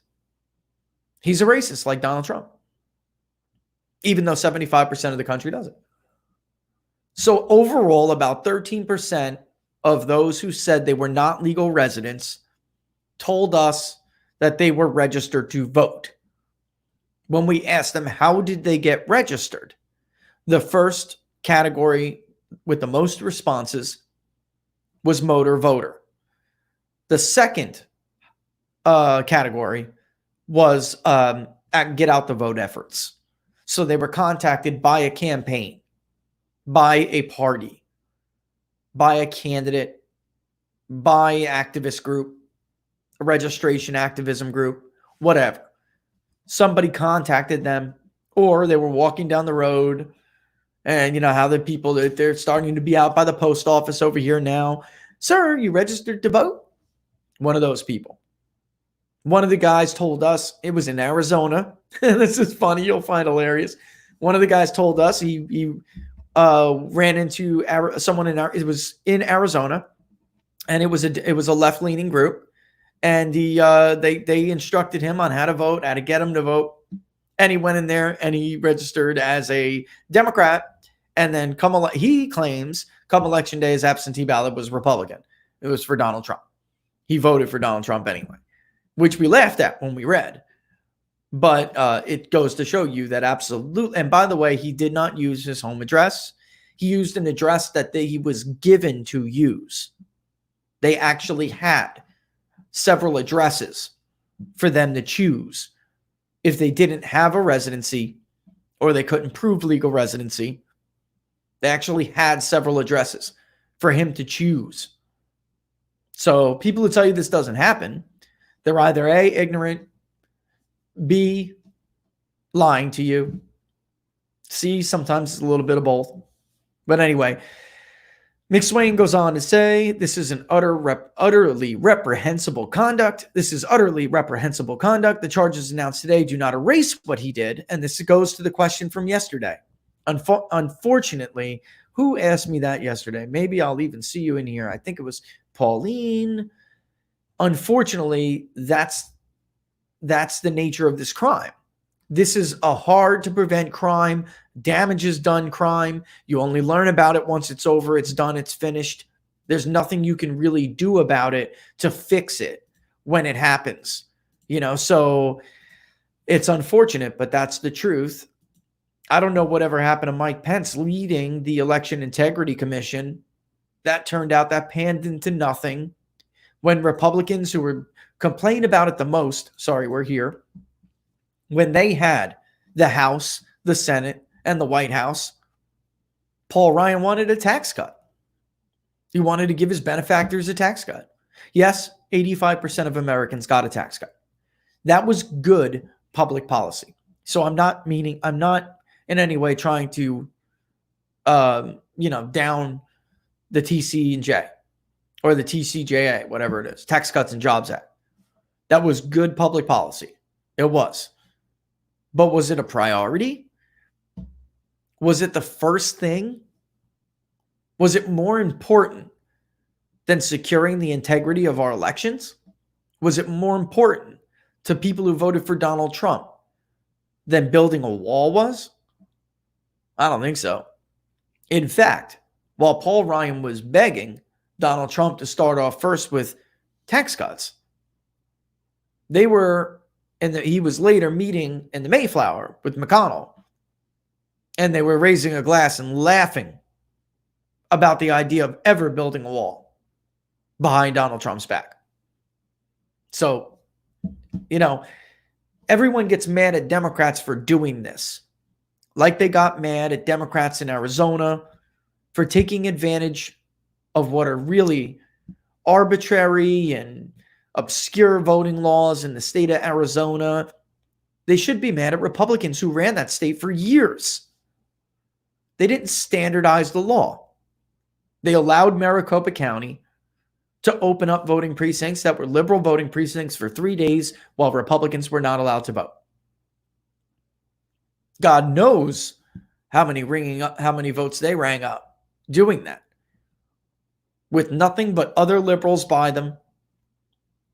Now it's run by Kelly Ward, but the Arizona Republican Party was just taken over by Kelly Ward after the loss McSally had to Kirsten Sinema in the Senate election. But before he left, one of the last things the former chair did was commission an investigation into basically what had happened. Again, McSally should have won beyond the margin of people diving into dumpsters to get ballots to be able to hand in. This all sorts of crap they found. This is very, one of the more common ways of doing this, ringing up votes. This is one of the more common ways of doing it. But they got real creative in the state of Arizona. Now, who could you be mad at? Democrats who just took advantage of Republicans who did nothing about election integrity while they ran a state for decades? Sinema is the first Democrat to win statewide office in a very long time in the state of Arizona. Whose fault is that?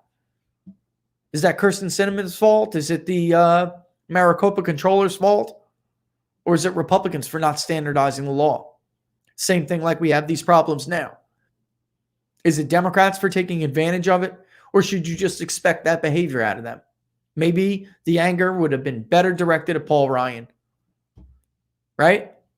All right. So Ben Zakowski of the Justice Department Criminal Division, he said this defendant abused his office by engaging in election fraud for profit. This thing is big business, folks. It's not about just ideology, which the left worships. Like liberalism is an ideology, conservatism is not. Liberalism supplants the views, the worldviews, and belief systems that are non-existent in spaces where conservatives fill them with things like religion and values. So instead of a moral compass, instead of God telling you what is right or wrong, they have their own arbitrary ideology that tells them all of that. So the incentive to do this is really twofold. It's why a 22-year-old girl at the NSA would leak highly classified information, even knowing full well if she gets caught, she's in deep trouble. Talking about Miss Winter here. She did it because they told her. Her ideology told her Donald Trump was essentially Hitler. And if you think that you are on the morally right side, then nothing you really do wrong isn't justified. Just like if something went against, God's law and they're religious, then no man-made law can supersede God's law if you believe like that. Well, because they're not really, God-fearing people, they fill that space with ideology and they justify it like that. So anyway, to wrap this up, Michael Driscoll, who, if you follow this stuff, probably that name sounds familiar to you. But this defendant abused his office. Oh, no, I'm sorry. He put his thumb on the scale for certain candidates in exchange for bribes. As public trust in the electoral process is vital, the FBI's message today is clear. Election interference of any kind by hostile foreign actors or dishonest local officials won't be tolerated. This is is why I'm ending with him. This is an active, ongoing investigation. And we're asking anyone with information on election fraud to contact the FBI. Again, that's why this consultant is not named in this press release and isn't in any of the documents that they attach to it from the prior activity in the case, because this is ongoing. He's giving out names, likely, or they have some other targets. So they're going to keep it under wraps. But last thing I'll say before I move on to this is that it's awfully funny that people jumped on Breitbart yesterday. This was a press release from the Justice Department. Anybody at any time could have gone and covered this story. The news outlets that tell you this doesn't happen, Jake Tapper at CNN, right? Anyone at the Washington Post. They could easily have slotted this in a segment.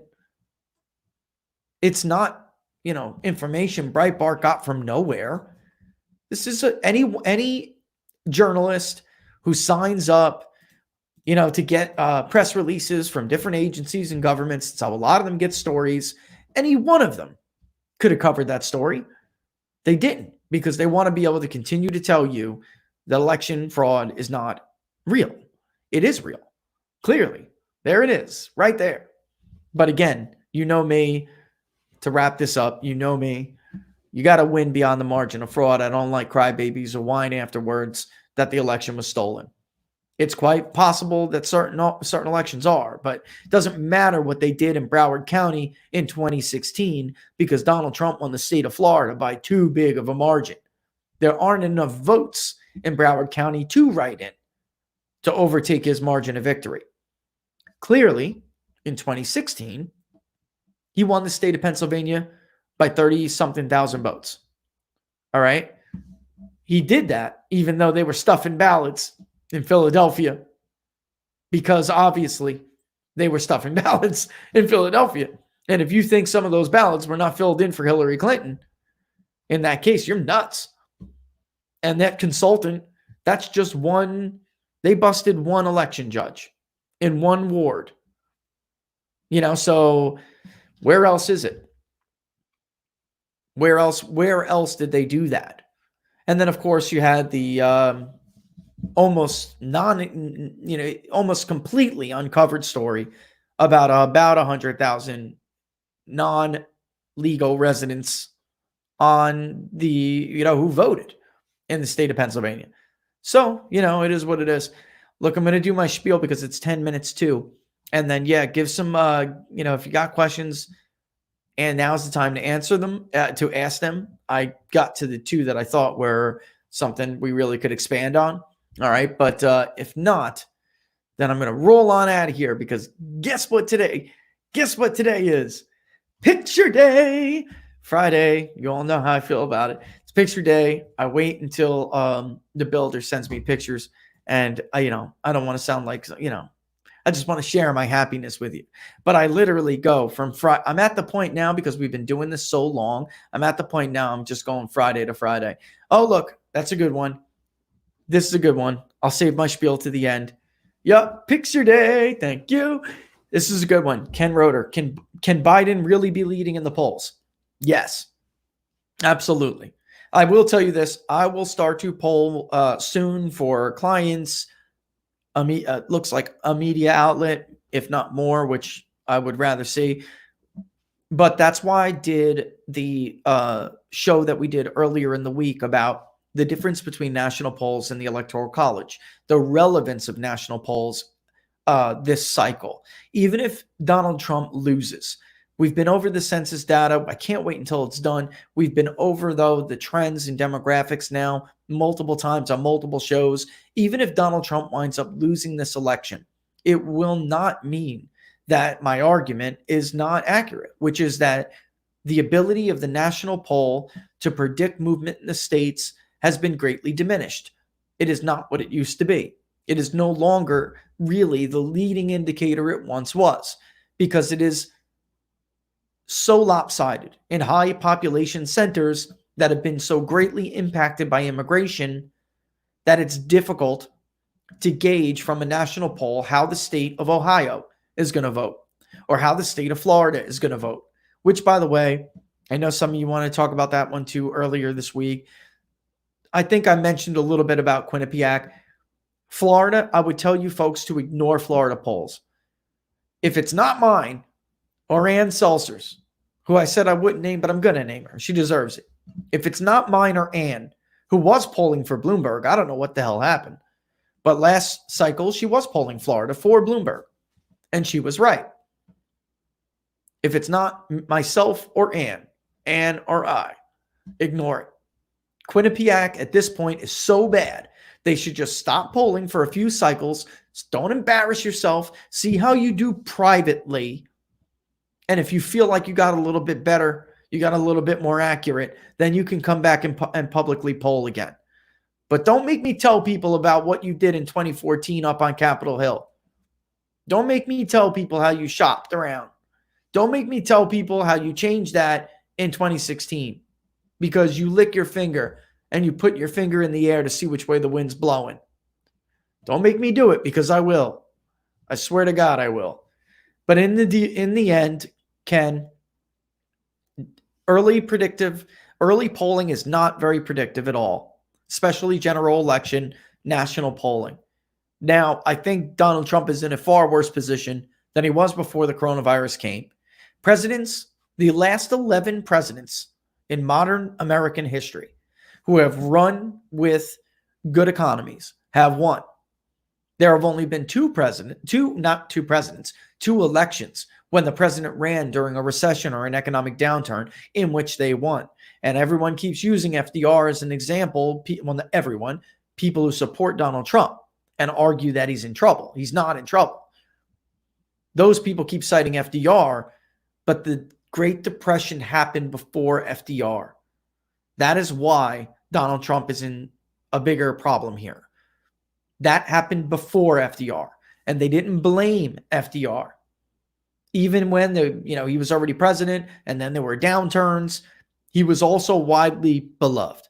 Everybody loved FDR. That is not true of Donald Trump. But it doesn't mean Donald Trump's out and down for the count. I also want to make that clear. He's in trouble, and you shouldn't let people gaslight you and blow smoke up your butt. He's in trouble. There's no doubt. That lead on the economy over Joe Biden is shrinking bad. the Fox poll, which I will tell you is one of the worst polls out there, it's still worth looking at the trend. And Biden has a big national lead in the Fox poll. I don't care about that. Inside, who do you trust on the economy? Trump is only a hair ahead of him on the economy. In Rasmussen, he's down. He has to flip that. He has got to change that. All right. Let me see. One, I'm getting a little. Show me which one. Tell him I'm talking to my producer here. Show me which question she's talking about. I don't know. I can't see it. Look, they come blazing. So if I see it again, I will. But in the end, Ken, yeah, that's that's what I would tell people. I would tell people that he can. Early polls too are always more favorable to Democrats. That's also traditionally true. Hey, look, let me put Jimmy up here, okay? Just to put up my point. Yeah, look, I'm not saying he can't win, guys. I'm not saying that. And also, like I've said a million times, this is an ahistorical event. And Donald Trump is the man of firsts, so he can do it. But there's a very narrow window here.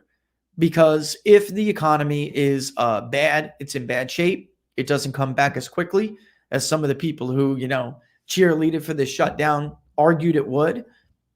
And we get to August and September, and there aren't huge job reports, then yes, to answer that other question, people will blame Donald Trump. They will not blame him for the virus, but they will blame him for his reaction to the virus. Now, I know a lot of people who support Trump, they don't want to hear that. Let me just leave you with this nugget. Sometimes, often, the best way to support somebody that you want to see succeed, the politician, the guy, the gal, whatever, that you want to win. Sometimes the best way, not sometimes, most all the time, the best way to do that, to help them, is to be honest with them. To be honest with yourself and to be honest with them.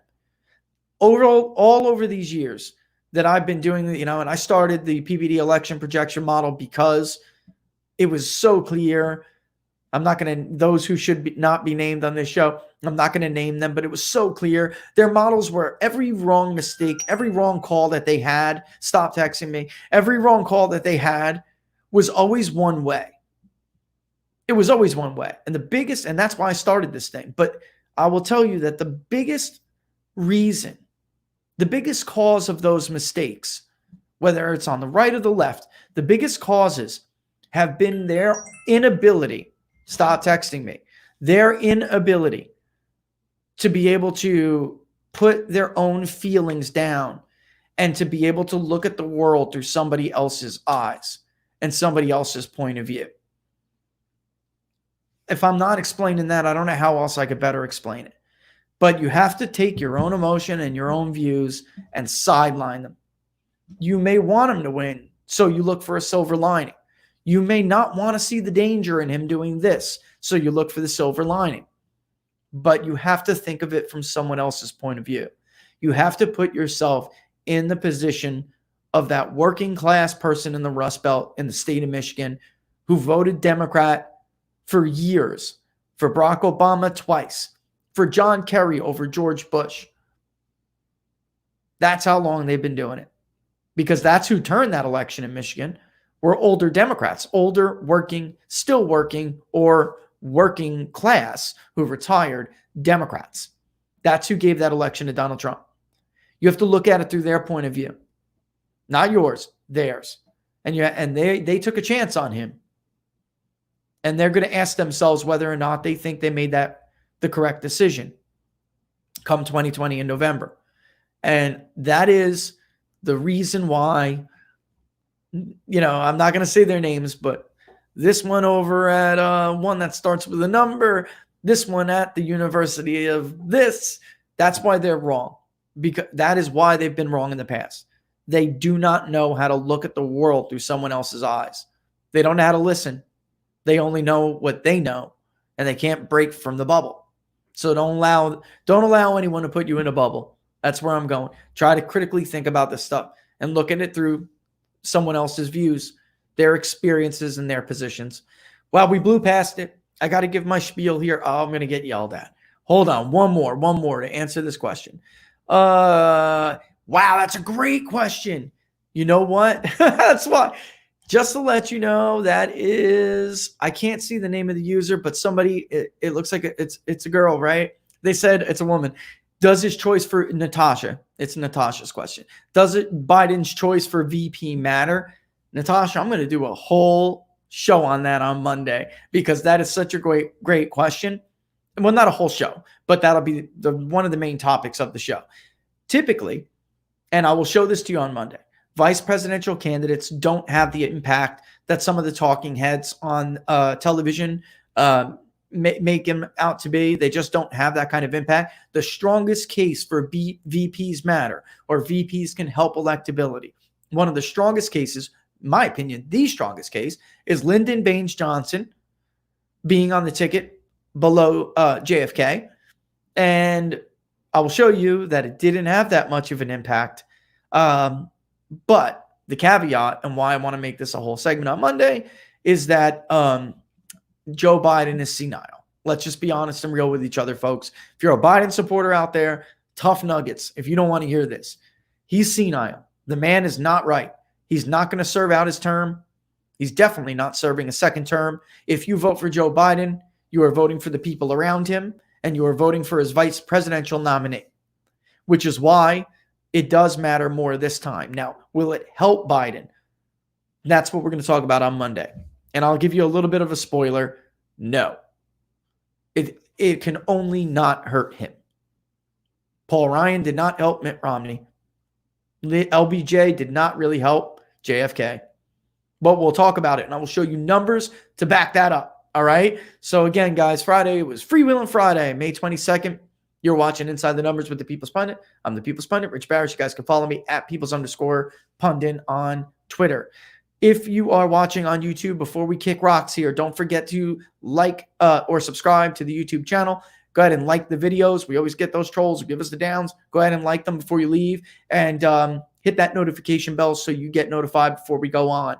Facebook Live watchers, don't forget, of course, to go ahead and like the page People's Pundit Daily. Will also notify you before we go live.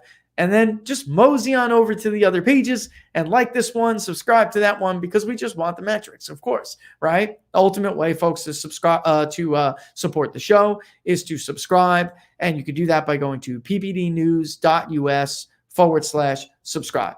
ppdnews.us/subscribe. That will always be the best way to support the show, of course. And for those of you who have done that since we started this show, we want to thank you. We love you for it. All right, guys, listen, have a great Memorial Day weekend. Don't forget what it's really about. Call somebody on the phone. Tell them thank you. Tell them you love them. And we will see you on Tuesday, right, at 10 a.m. Eastern Standard Time. All the best, folks. Have a great weekend.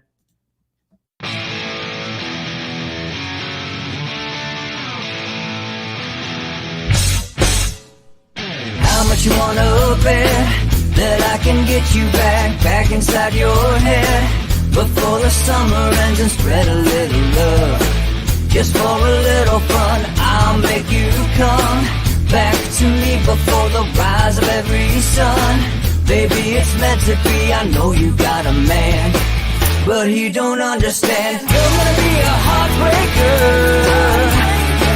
You're such a love taker. So just suck me in and you can toss me like a cigarette. 'Cause I just wanna be a bad habit, yeah.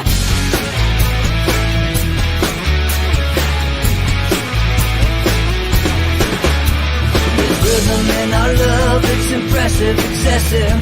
You can't make this stuff up. My chest beats, it's restless, wakes the neighbors up above. Yeah, baby, come and show me love. Baby, come and show me love. Because you're gonna be a heartbreaker. You're such a love taker.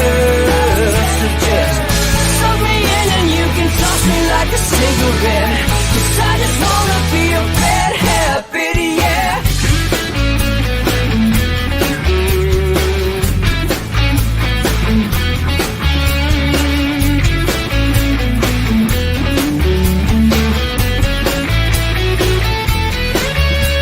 We can get on a us a way to find a place we can hide. It wouldn't take much to disappear for a night, just to give in to the need and leave it all behind. Cause I know that you know that I know that you want me. You told me, now show me, come blow me away. Cause I know that you know that I know that you want me. You told me,